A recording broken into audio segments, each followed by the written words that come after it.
बिस्मिल्लाहिर्रहमानिर्रहीम, अस्सलाम वालेकुम। आज बेटा बॉटनी डे का हमने एक छोटा सा चैप्टर है उसको कंप्लीट को ही डिस्कस करेंगे।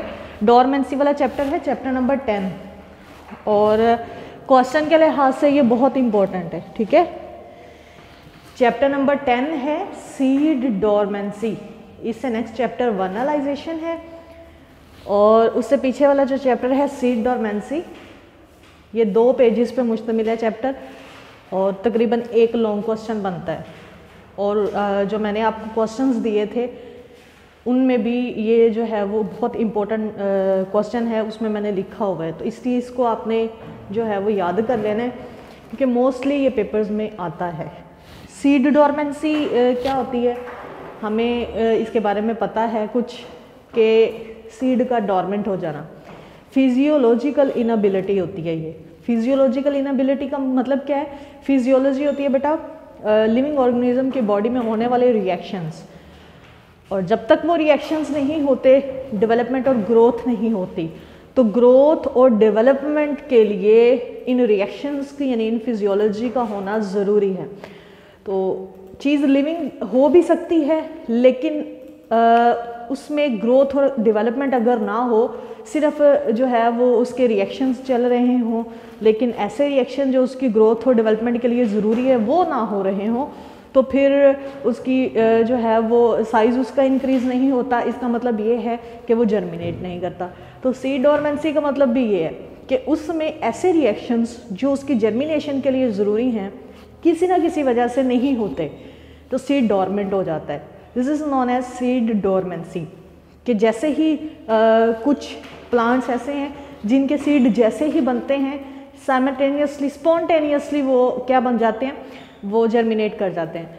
लेकिन सम प्लांट्स के जो सीड हैं उनको जर्मिनेशन करने के लिए कुछ वक्त चाहिए होता है, वो रेस्टिंग पीरियड पास करते हैं और हम उसको कहते हैं कि बाद में वो फेवरेबल कंडीशन में जर्मिनेट कर जाते हैं।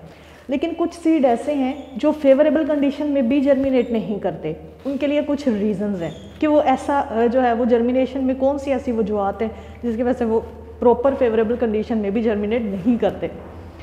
फिर हमने उन सीड को जर्मिनेट तो करवाना है, तो कौन कौन से जो है वो मेथड्स हैं जिसकी वजह से हम सीड की इस इनएबिलिटी को यानी डोरमेंसी को तोड़ सकते हैं।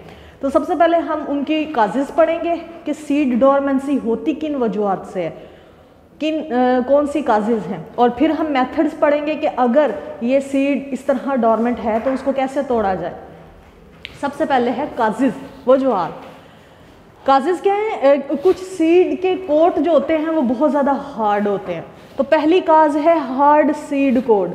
ठीक है, सीड कोट जो होता है वो हार्ड होता है जिसकी वजह से, और यहाँ पे 2 फैमिलीज हैं जिनमें ज़्यादा हार्ड सीड कोट पाया जाता है। पहली है लेग्यूमिनोजी फैमिली और दूसरी फैमिली है बेटा मालवेसी फैमिली। इनके जो सीड होते हैं हमें पता है उनके ऊपर नट और नट टाइप होते हैं, कैप्सूलर होते हैं। लेग्यूमिनोजी की लेग्यूम शेप होते हैं, और इनके सीड जो होते हैं उनके ऊपर जो उनका कोट होता है जिसे हम टेस्टा भी कहते हैं वो बहुत ज़्यादा हार्ड होता है। हार्ड कोट होने की वजह से जो अंदर एम्ब्रियो है बेटा उसको रेजिस्टेंस मिलती है, उसके लिए वो रिकॉवर्ट होता है। वो जो एम्ब्रियो है वो उसको हार्ड कोट को तोड़ के बाहर नहीं निकल सकता, एपिकोटाइल हाइपोकोटाइल नहीं बनती, और इसी को तो हम जर्मिनेशन कहते हैं। तो पहली वजह है सीड के कोट का हार्ड हो जाना। अगर ज़्यादा हार्ड हो जाए तो क्या करता है, कुछ रीजंस होती हैं इस हार्ड सीड कोट की जिसकी वजह से वो जर्मिनेशन में रुकावट पैदा करता है। पहली रीज़न तो ये है ना कि हार्ड सीड कोट जो होता है उसकी वजह से वाटर अंदर इंटर नहीं हो पाता। अंदर एम्ब्रियो है, लिविंग है, उसकी अंदर होने वाली जो रिएक्शंस है उसको लिविंग रहने के लिए वाटर की ज़रूरत पड़ती है। सीड कोट अगर ऊपर से हार्ड है तो एम्ब्रियो जो अपनी डिफरेंट रिएक्शंस होंगे उनके ज़रिए से बनने वाला वाटर यूज़ करता रहेगा। लेकिन बेटा उनकी जर्मिनेशन के लिए, एम्ब्रियो की जर्मिनेशन के लिए जो बाहर से सॉइल से वाटर है उसका अंदर आना बहुत ज़रूरी है। सीड कोट हार्ड होगा तो वाटर की एंट्री जो है वो रेजिस्ट होगी।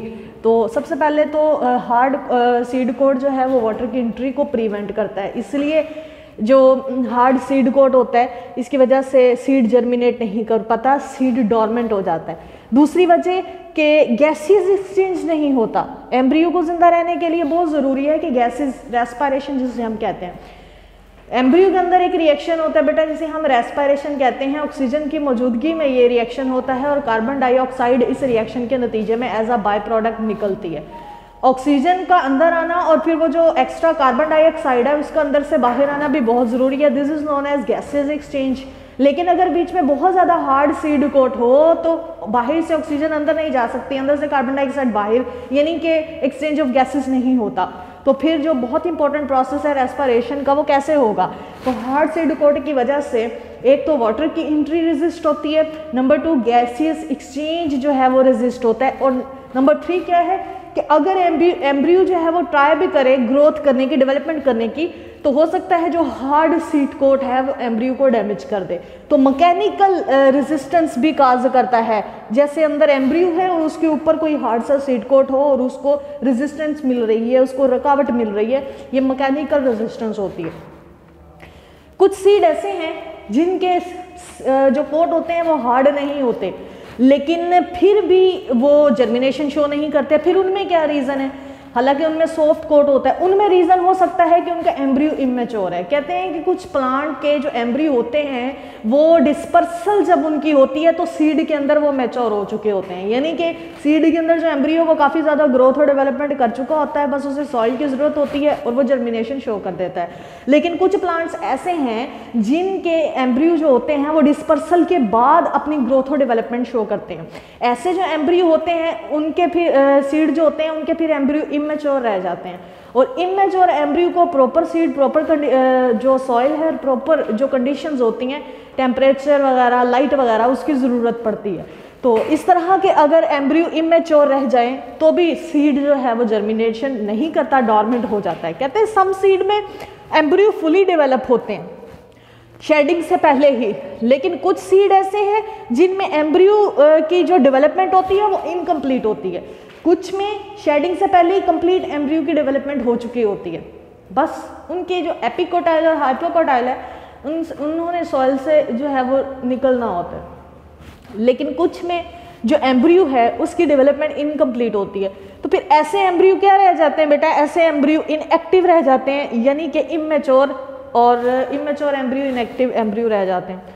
ऐसे सीड्स के लिए उन्होंने कहा है कि अगर आप उसको इम्बाइब करें तो हो सकता है ऐसे सीड जो इमेच्योर सीड है वो जर्मिनेट कर जाएं। इम्बाइब का मतलब क्या होता है? हमने कहा था इम्बिबेशन का प्रोसेस हमने पढ़ा था। इम्बिबेशन होता है कि किसी भी सरफेस से वाटर का एडजॉर्ब हो जाना। सरफेस डिजोल्व नहीं होती लेकिन पानी अंदर चला जाता है और जो हमारे पास वो सब्सटेंस होता है उसका जो वॉल्यूम होता है वो बहुत ज़्यादा बढ़ जाता है। तो सीड को जब हम पानी में रखेंगे, यानी सो करके उसको रखेंगे, तो इस सोइंग की वजह से वो पानी इम्बाइब करेगा, तो उसका जो साइज़ होगा वो बढ़ेगा, वॉल्यूम भी बढ़ेगा और डेलिकेट हो जाएगा। तो जो अगर इमेच्योर एम्ब्रियो है, हो सकता है वाटर की डेफिशिएंसी की वजह से उसमें प्रॉपर जो है वो रिएक्शंस ना हुए हों, तो फिर वो प्रॉपर ग्रोथ और डेवलपमेंट शो करके पहले मैच्योर होगा, देन जर्मिनेशन शो करेगा। उसके बाद कुछ ऐसे सीड हैं बेटा जिनका सीड कोट हार्ड नहीं होता और ना ही एम्ब्रियो इमेच्योर होता है, लेकिन फिर भी वो जर्मिनेशन नहीं करते, वो सीड डोरमेंट होते हैं। तो फिर वो वाले सीड जो है उनकी डोरमेंसी क्यों होती है? उनकी डोरमेंसी फिर लाइट की वजह से होती है। कहते हैं कि कुछ सीड ऐसे हैं जिनके एम्ब्रियो को ग्रोथ और डेवलपमेंट करने के लिए, चाहे वो मैच्योर एम्ब्रियो है चाहे वो इमेच्योर एम्ब्रियो है, उनकी ग्रोथ और डेवलपमेंट करने के लिए लाइट की ज़रूरत होती है। और कुछ सीड ऐसे हैं जिनको लाइट की ज़रूरत बिल्कुल भी नहीं होती, यानी कि जिनको लाइट की ज़रूरत होती है उनको लाइट का एक्सपोजर ज़रूरी है, लेकिन जिनके लिए लाइट ज़रूरी नहीं है उनको अगर हम लाइट में एक्सपोज कर दें तो वो उनके लिए नुकसानदेह है। तो फिर दो तरह के सीड हो गए लाइट के लिहाज से, फोटोब्लास्टिक पॉजिटिव वाले और negative photoblastic seed. Positive फोटोब्लास्टिक seed वो होंगे जिनको जर्मिनेशन करने के लिए लाइट की ज़रूरत होगी और बहुत ज़रूरी है, नेसेसरी है उनके जर्मिनेशन करने के लिए। लेकिन नेगेटिव फोटोब्लास्टिक सीड्स वो होंगे जिनको लाइट उनके लिए नुकसानदेह है, बहुत ज़रूरी है कि उनको डार्कनेस वाले पीरियड, ज़्यादा पीरियड में रखा जाए। तो इस पैराग्राफ में सबसे पहले उन्होंने यही बताया है कि सम सीड्स जो होते हैं उनको तो लाइट की जो है वो इक्वली उनकी के लिए जो है वो लाइट की ज़रूरत होती है, वो किसी तरह का फोटोब्लास्टिक रिलेशन शो नहीं करते। लेकिन कुछ सीड ऐसे हैं जैसे सलाद के पत्ते, उन्होंने सीड ऑफ लेटस यहाँ पे उन्होंने कहा कि ये इनएक्टिव यानी डॉर्मेंट ही रहते हैं डार्क में। तो फिर इनका अगर ये डार्क में इनएक्टिव है तो इसका मतलब क्या है कि इनको लाइट चाहिए जर्मिनेशन करने के लिए, तो फिर ये पॉजिटिव फोटोब्लास्टिक सीड हुए। डार्क पीरियड इनमें जर्मिनेशन इनहिबिट करेगा, जबकि लाइट पीरियड जर्मिनेशन को प्रमोट करेगा फोटोब्लास्टिक पॉजिटिव फोटोब्लास्टिक सीड्स में। तो ये बात याद रखें बेटा, यहाँ पे इस पैरा में आपने सिर्फ ये लिखना है कि पॉजिटिव फोटोब्लास्टिक सीड वो होते हैं जिनको जर्मिनेशन करने के लिए बहुत ज़रूरी है कि लाइट चाहिए, लेकिन जितनी लाइट उनके लिए ज़रूरी है उतनी डार्कनेस उनकी डॉर्मेंसी को प्रमोट भी करेगी। तो इसलिए डार्कनेस बिल्कुल भी जो है वो इनके लिए नहीं ज़रूरी। अगर डार्कनेस होगी, डार्क पीरियड होगा, तो वो डॉर्मेंसी को प्रमोट करेगा, जर्मिनेशन को इनहिबिट करेगा। लेकिन कुछ सीड ऐसे हैं हमारे पास जो डार्क में जर्मिनेशन कर देते हैं, लेकिन लाइट में अगर हम उनको एक्सपोज करें तो वो क्या करते हैं, वो इनएक्टिव रहते हैं। यानी कि पॉजिटिव फोटोब्लास्टिक सीड का उल्ट है नेगेटिव फोटोब्लास्टिक सीड। जैसे फिनोलिक्स और निम्फोलिया, ये ज़्यादातर एक्वेटिक प्लांट्स हैं, फ्लावरिंग प्लांट्स हमारे पास, छोटे छोटे श्रबी से पौधे हैं बेटा। तो ये जो पौधे हैं इनको ज़रूरी नहीं है कि आप लाइट में रखें, बल्कि अगर आप इसको लाइट में रखेंगे तो इनके सीड जो है वो जर्मिनेट नहीं करेंगे। डार्क पीरियड में रखेंगे तो फ़ौरन से जर्मिनेशन शो कर देंगे। तो हो सकता है ऐसे प्लांट्स के सीड में जो डॉर्मेंसी है वो लाइट की वजह से है, तो उनको डार्क पीरियड में रखें, डार्क पीरियड में एक्सपोज करें और वो जर्मिनेशन शो करेंगे। Such kind of seed are known as negative photoblastic seed. उसके बाद कुछ सीड ऐसे हैं बेटा जिनको टेम्परेचर जो है वो ज़रूरत होती है, और वो टेम्परेचर भी वो जो मोस्ट सीड्स तो ऐसे होते हैं जिनको फ्रीजिंग पॉइंट से भी लो टेम्परेचर जर्मिनेशन से पहले कुछ वीक्स के लिए चाहिए होता है, या फिर ऐसा टेम्परेचर जो उनको बिल्कुल जो है वो ठंडा करे, यानी चिलिंग रिक्वायरमेंट सीड। तो एक तरह से फिर हमारे पास जो टेम्परेचर हुआ या फिर जो चिलिंग हुई, ये भी हमारे पास एक वजह है सीड की डॉर्मेंसी की। तो सीड की जो डॉर्मेंसी होती है, कहते हैं कि जो टेम्परेट प्लांट होते हैं बेटा, टेम्परेट प्लांट वो होते हैं जो ठंडे इलाकों पे ग्रो करते हैं, और ट्रॉपिकल प्लांट्स वो होते हैं जो गर्म इलाकों पे ग्रो करते हैं। इस मीन्स यहाँ पे हमारे पास जो प्लांट्स हैं वो ट्रॉपिकल हैं, लेकिन जो टेम्परेट इलाकों में प्लांट्स हैं वो कौन कौन से हैं, वो हैं एप्पल, पाइनस, ये जो हम मरी वाली साइड पर जाकर देखते हैं, एप्पल हो गया, पाइनस हो गया। इसके अलावा हमारे पास जिम्नोस्पर्म्स की कोनिफेरस प्लांट्स जितने भी हैं वो सारे टेम्परेट हैं। जाहिर है वो ठंडे इलाके में रहते हैं, तो उनके जो सीड है वो उसी तरह अडॉप्टेड है। अगर आप उनको चिलिंग टेम्परेचर देंगे तो सीड जर्मिनेशन शो करेंगे, अदरवाइज वो सीड डॉर्मेंट ही रहेगा। तो इसीलिए ऐसे प्लांट्स ट्रॉपिकल के जो सीड होते हैं वो ट्रॉपिकल एरिया में ग्रो नहीं करते। ज़्यादा से ज़्यादा 1 से 5 डिग्री तक टेम्परेचर चाहिए होता है, बहुत ही कूल टेम्परेचर है, क्योंकि 1 से 5 तक है, 1 से नीचे होगा तो फ्रीजिंग होगा। तो 1 से 5 तक है, इसलिए ये सिर्फ चिलिंग टेम्परेचर है। इससे उनका प्रोटोप्लास्ट जो है वो फ्रीज नहीं होता, लेकिन चिलिंग जो टेम्परेचर है वो चिलिंग स्टिमुलस उनकी जर्मिनेशन को प्रमोट करेगी, और यहाँ पे कुछ वीक्स के लिए आपने ये उनको देना है। तो यहाँ पे हमारे पास ये 4 तरह की वजूहात हो गई जिसकी वजह से इन चारों में से हो सकता है सीड किसी भी वजह से जर्मिनेट ना कर रहा हो। 5वीं वजह है कि सीड कोट भी अगर कोई भी रेजिस्टेंस काज नहीं कर रहा, एम्ब्रियो भी मैच्योर है, वो लाइट सेंसिटिव भी नहीं है, और चिलिंग रिक्वायरमेंट भी उसको नहीं चाहिए, तो फिर भी सीड जो है वो आपके पास क्या है, इनएक्टिव है। तो उसकी वजह फिर हो सकती है उसके अंदर पाए जाने वाले हार्मोन्स। हमने जो है वो बेटा 5 तरह के प्लांट के हार्मोन इसी चैप्टर में हम पढ़ेंगे इंशाल्लाह से। उनमें से कुछ हार्मोन्स ऐसे हैं जो प्लांट की ग्रोथ और डेवलपमेंट को प्रमोट करते हैं बेटा, ऐसे हार्मोन्स को हम कहते हैं ग्रोथ प्रमोटर्स। और कुछ हार्मोन्स ऐसे हैं जिनमें से एक हार्मोन एब्सिसिक एसिड बहुत मशहूर है, वो वाला फेमस हार्मोन ऐसा है जो ग्रोथ इनहिबिटर कहलाता है। अगर सीड के अंदर एब्सिसिक एसिड की मिकदार ज़्यादा हो जाए तो फिर भी सीड की जर्मिनेशन नहीं होती, तो सीड डॉर्मेंट हो जाता है। यानी कि यूँ कह सकते हैं आप कि एब्सिसिक एसिड डॉर्मेंसी को प्रमोट करता है और जर्मिनेशन को इनहिबिट करता है। तो डॉर्मेंसी जो है वो ग्रोथ इनहिबिटर्स की वजह से भी हो सकती है। यहाँ पे मैंने ABA लिखा है, एब्सिसिक एसिड को शॉर्ट में ABAB लिखते हैं, तो यहाँ पे हमने एब्सिसिक एसिड को शॉर्ट में लिख दिया ABA। कहते हैं हो सकता है सीड के अंदर ABA की वजह से सीड की जर्मिनेशन ना हो रही हो, तो या फिर सीड के अंदर कुछ और फिनोलिक कंपाउंड्स बन रहे हों जो उसके एम्ब्रियो को डैमेज कर रहे हों और उनके जर्मिनेशन के लिए रेजिस्टेंस काज कर रहे हों, वो फिनोलिक कंपाउंड फेरुलिक एसिड और कोमेरिन हो सकती हैं, इनसे जर्मिनेशन इनहिबिट होती है। तो अब यहाँ पे तो हमने रीजंस पढ़ ली हैं कि चले ये वजूहात हो सकती हैं, लेकिन अगर ऐसे सीड हैं जिनमें इन चारों पांचों में से कोई ना कोई वजह है बेटा, तो उस सीड को हम जर्मिनेट करवाना चाहते हैं तो क्या करेंगे, यानी कि डोरमेंसी को तोड़ना है। तो कभी कभी क्वेश्चन सिर्फ ये आता है, write down the method of breaking of seed dormancy, कि सीड की डोरमेंसी तोड़ने के लिए मेथड लिखें। फिर आपने यहां से स्टार्ट करना है जहां से अब हम इस लेक्चर को स्टार्ट करेंगे। लेकिन अगर वो आपको ये कहें write a note on seed dormancy their causes and method, तो फिर आपने ये इसकी सारी काजेज भी इलैबोरेट करनी है और मेथड्स भी लिखने हैं। तो दूसरा हमारे पास जो मेन पॉइंट इसमें है, अब सीड की डोरमेंसी को तोड़ने के कौन कौन सा मेथड है बेटा। डिफरेंट तरह की वजूहात वाले सीड को, डिफरेंट तरह की काजेज वाले सीड्स को तोड़ने के लिए, इनकी डोरमेंसी को तोड़ने के लिए जो उनके ट्रीटमेंट्स हैं वो भी फिर डिफरेंट तरह के हैं। तो पहले हम उस सीड की जो है वो डोरमेंसी को तोड़ने के ट्रीटमेंट पढ़ेंगे जो डोरमेंसी हार्ड सीड कोट की वजह से हुई है। आपने यहाँ पे बताया कि कुछ सीड कोट जो होते हैं वो हार्ड होते हैं जिसकी वजह से सीड जर्मिनेट नहीं कर पाता। तो ऐसे जो हमारे पास सीड हैं उनकी डोरमेंसी को तोड़ने के लिए कौन कौन सा मेथड है। सबसे पहले स्कैरिफिकेशन।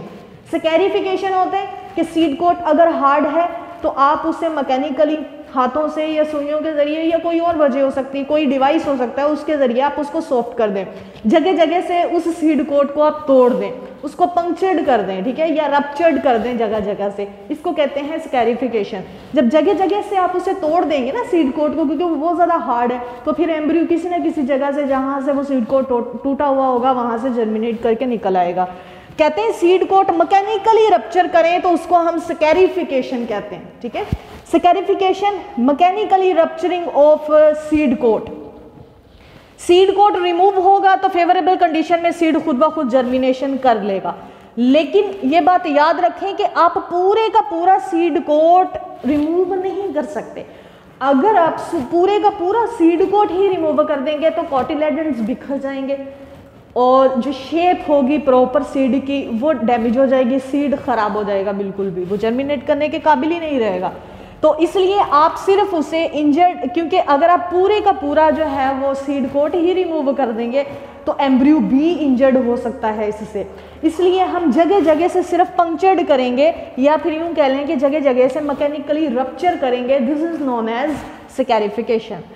दूसरा मेथड है कि अगर सीड कोट बहुत ज़्यादा हार्ड है आपके पास और उसकी वजह से सीड डॉर्मेंट है तो बेटा आप वाटर में कंसनट्रेटेड सल्फ्यूरिक एसिड डालें। कंसनट्रेटेड सल्फ्यूरिक एसिड का सोल्यूशन बन जाएगा आपके पास। आप इसमें सीड को कुछ देर के लिए जो है वो रख दें, जैसे वो ये कंसनट्रेटेड वाटर को सीड इम्बाइब कर लेंगे तो जो सल्फ्यूरिक एसिड होता है इससे जो सीड कोट हार्ड वाला होगा वो लूज हो जाएगा, सॉफ्ट हो जाएगा और आपके पास जो सीड है वो जर्मिनेट कर लेगा। तीसरा सीड कोट वाले जो हमारे पास डॉर्मेंट सीड कोट वाले जो सीड होंगे उनका मेथड ये है कि बाय एक्शन ऑफ माइक्रोऑर्गेनिज्म आप ऐसे करें कि ऐसे सीड्स को काफ़ी अरसे के लिए ज़मीन में सॉइल में दबा के रखें, क्योंकि सॉइल के अंदर डिफरेंट तरह के माइक्रो ऑर्गेनिजम्स होते हैं, एल्गी, फंजाई, इवन बहुत इंपॉर्टेंट इनमें आएंगे बैक्टीरिया। तो बैक्टीरिया क्या करेंगे बेटा, वो सीड कोट के ऊपर एक्ट करेंगे, हो सकता है वो सीड कोट को लूज कर दें मोस्टली, क्योंकि वो होते हैं ज़्यादातर डिकम्पोजर्स, तो वो सीड कोट को डिकम्पोज करना शुरू कर देंगे। जब वो डिकम्पोज करेंगे तो सीड कोट सॉफ्ट हो जाएगा, तो इससे क्या होगा, इससे जो है वो सीड कोट सॉफ्ट होने की वजह से इजीली एम्ब्रियो जर्मिनेट कर जाएगा। उसके बाद अगर सीड कोट आपके पास जो सीड है वो लाइट सेंसिटिव सीड है, यानी वो सीड कोट वजह नहीं है, वजह है लाइट, तो फिर ऐसी सीड्स की डोरमेंसी तोड़ने के लिए क्या करना पड़ता है। सबसे पहले आप उसे लाइट दें। ये जो नॉर्मल सूरज की लाइट होती है that is known as white light. Number 2, अगर आप उसे व्हाइट लाइट नहीं देना चाहते तो व्हाइट लाइट में 7 कलर्स होते हैं, उसमें से जो रेड लाइट होती है वो आप उसे दें, तो रेड लाइट में एक्सपोज कर दें। ऐसे जो लाइट सेंसिटिव सीड होते हैं उनको आप फाइटोक्रोम्स के जरिए भी ट्रीट कर सकते हैं और हार्मोन्स के जरिए भी।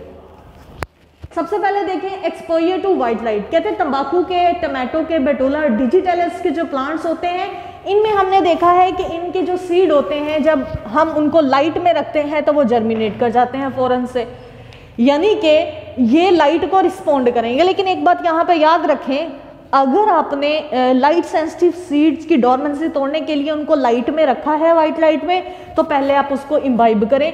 30 से 40% इम्बाइब करना है, ज़्यादा नहीं करना, यानी बिल्कुल थोड़ा सा पानी जो है वो उसको बिल्कुल काफ़ी देर के लिए पानी में नहीं रखना, थोड़ी देर के लिए रखना है, क्योंकि लाइट जो है वो ड्राई कंडीशन में इफेक्टिव होती है। अगर वो बहुत ज़्यादा पानी है सीड के अंदर, उसने इम्बाइब कर लिया है वाटर, तो फिर जो है वो वाइट लाइट को ये रिस्पॉन्ड नहीं करेंगे। दूसरा बेटा, हमने ये देखा है कि जो वाइट लाइट होती है उसमें भी कुछ स्पेसिफिक लाइट वेवलेंथ की जो लाइट होती है वो सीड की जो डोरमेंसी है उसको तोड़ने की रिस्पॉन्सिबल है। तो वो जब हमने देखा तो वो शॉर्ट वेवलेंथ वाली, लो इंटेंसिटी वाली जो लाइट थी ना, वो थी, यानी कि रेड लाइट। तो हमने क्या किया, हमने सिर्फ और सिर्फ रेड लाइट के ट्रीटमेंट से जो है वो सीड की जर्मिनेशन करवाई, ऐसे सीड की जर्मिनेशन जो पॉजिटिव फोटोब्लास्टिक सीड है। यहाँ पे उन्होंने रेड और फार रेड का बताया है। रेड लाइट और फार रेड लाइट एक दूसरे से उल्ट हैं।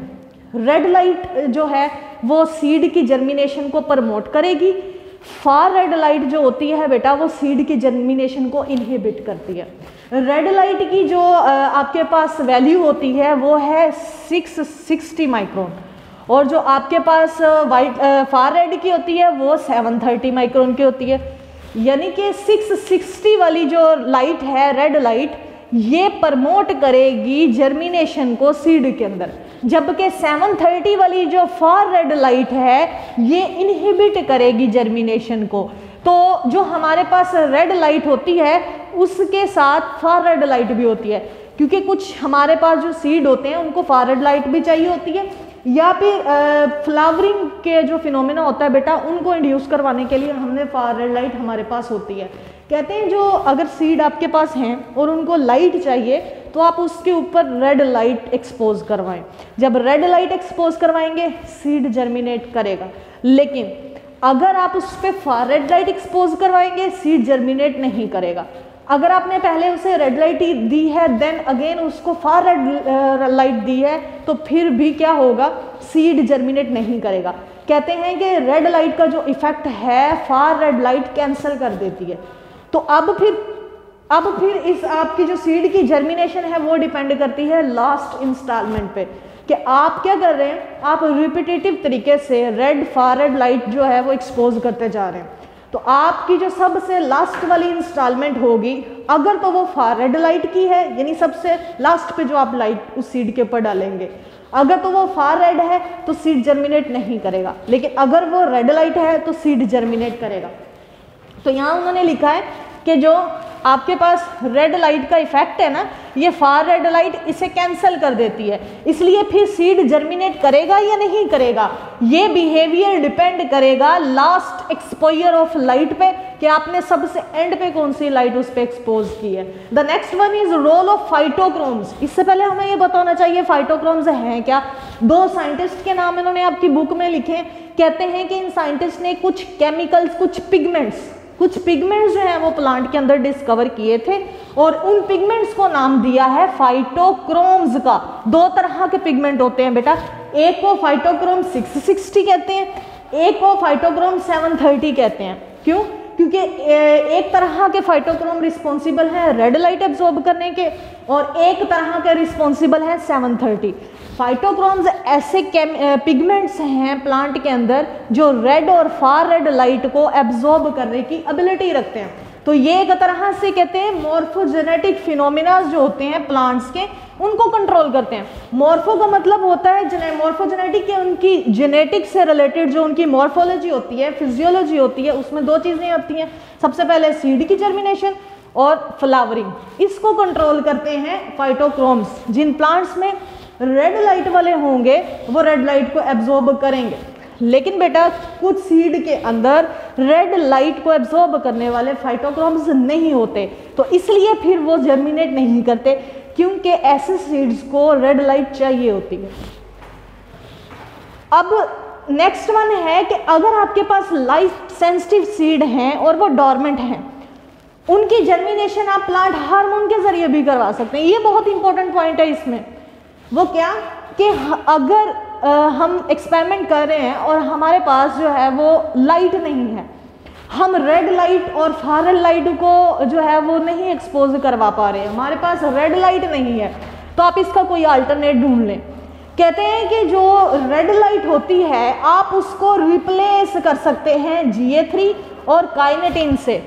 Both these are growth promoter hormones. अभी हमने थोड़ी देर पहले कहा है कि प्लांट्स के अंदर हार्मोन होते हैं, कुछ ग्रोथ प्रमोटर होते हैं, कुछ इनहिबिटर्स होते हैं। उन्हीं हार्मोन्स में से एक हार्मोन है GA3। GA3 बेटा जिब्रेलिक एसिड को या जिब्रेलिन्स को बोलते हैं, ठीक है, जिब्रेलिन्स। और एक हार्मोन है हमारे पास काइनेटिन, बहुत कम हार्मोन ये यूज होता है। साइटोकाइनिन एक हार्मोन है, उसकी तरह का ये हार्मोन होता है काइनेटिन। अगर आपके पास रेड लाइट नहीं है और उस सीड की डोरमेंसी तोड़ने के लिए आपको रेड लाइट चाहिए, तो आप इस रेड लाइट वाले इफेक्ट को रिप्लेस कर सकते हैं GA3, जिब्रेलिन्स और काइनेटिन से। जैसे ही आप उन सीड्स को जिब्रेलिन्स और काइनेटिन से जो है ट्रीट करवाएंगे, उनको ये हार्मोन देंगे, उनकी एप्लीकेशन करवाएंगे, तो रेड लाइट की ज़रूरत आपको नहीं पड़ेगी। सीड जर्मिनेशन शो कर देंगे बिल्कुल वैसे जैसे सीड रेड लाइट की मौजूदगी में जर्मिनेशन करते थे। इसका मतलब ये है कि ऐसे जो सीड होते हैं वो डार्कनेस में भी रख दें, फिर लाइट में ना भी रखें तो भी जर्मिनेट कर जाएंगे। क्यों? क्योंकि फिर ऐसे सीड्स को चाहिए तो जिब्रेलिन्स और काइनेटिन ही थे, तो जिब्रेलिन और काइनेटिन दी तो उसने रेड लाइट की तरह काम किया। तो अब आप उसे लाइट में ना भी रखें तो वो डार्कनेस में भी ग्रो कर जाएंगे। अब बेटा जरूरी तो नहीं है कि कुछ सारे के सारे सीड ऐसे हों जिनको लाइट चाहिए। यहाँ पे हमने कहा कि ऐसे सीड भी होते हैं जो नेगेटिव फोटोब्लास्टिक सीड होते हैं, तो उनका एक ही तरीका है। ऐसी बात नहीं है कि जो पॉजिटिव फोटोब्लास्टिक सीड है उनको जर्मिनेशन के लिए रेड लाइट चाहिए, तो जो नेगेटिव फोटोब्लास्टिक है उनको जर्मिनेशन के लिए फार रेड चाहिए होगी। नहीं, ऐसे नहीं है। वो कहते हैं कि जो नेगेटिव फोटोब्लास्टिक सीड हैं उनकी जर्मिनेशन के लिए फार रेड लाइट वगैरह और किसी तरह के हार्मोन की जरूरत नहीं होती। उनको सिर्फ और सिर्फ आप ज्यादा देर तक डार्क पीरियड दें, उनको आप लाइट में बिल्कुल ना रखें, डार्क पीरियड में एक्सपोज करें, तो वो खुद ब खुद जर्मिनेशन शो कर देंगे। फिर बेटा तीसरी तरह का रीजन आपने यहाँ बताया था चिलिंग रिक्वायरमेंट।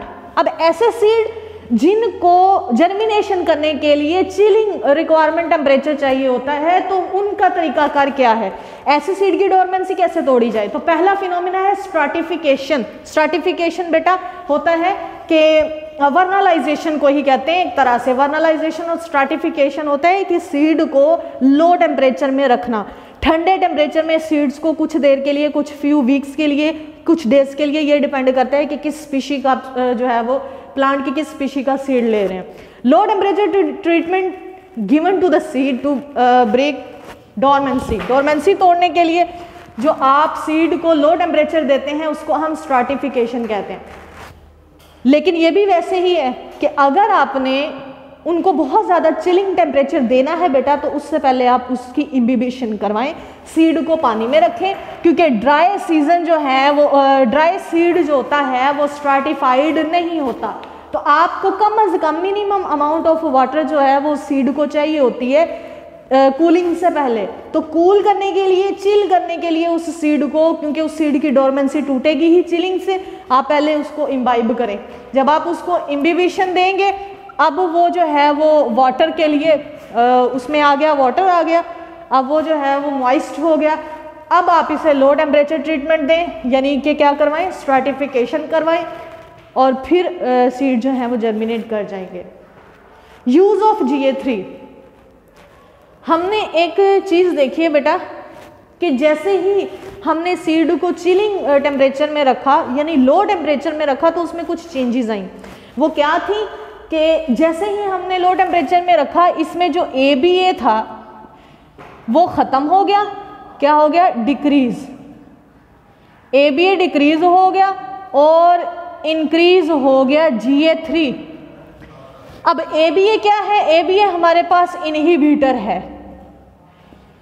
तो जैसे ही हमने कहते हैं चिलिंग यानी स्ट्रैटिफिकेशन सीड की करवाई, तो हमने देखा कि सीड के अंदर जो इनहिबिटर था वो ख़त्म हो गया और जो प्रमोटर था यानी GA3 वो बनना शुरू हो गया। तो ये जो GA3 प्रमोटर था, इसके बनने की वजह से प्लांट ने जर्मिनेशन शो की। तो आप ऐसे करें कि अगर आप स्ट्रैटिफिकेशन नहीं करवाना चाह रहे, आपके पास वो अपरेटस नहीं है जिससे हम सीड को चिलिंग रिक्वायरमेंट जो है वो टेम्परेचर देंगे, तो आप ऐसे करें, आप उसमें GA3 की एप्लीकेशन करवाएं। आप ABA जो है वो ख़त्म करवाएं उससे और GA3 की एप्लीकेशन करवाएं, क्योंकि स्ट्रैटिफिकेशन के दौरान भी तो यही होना है, ABA ख़त्म होता है और GA3 अपीयर होता है, जिसकी वजह से सीड जर्मिनेशन शो करता है। तो जिब्रेलिक एसिड यानी जिब्रेलिन तो हम ऐसे करते हैं कि हम डायरेक्ट ही GA3 की एप्लीकेशन करवाते हैं।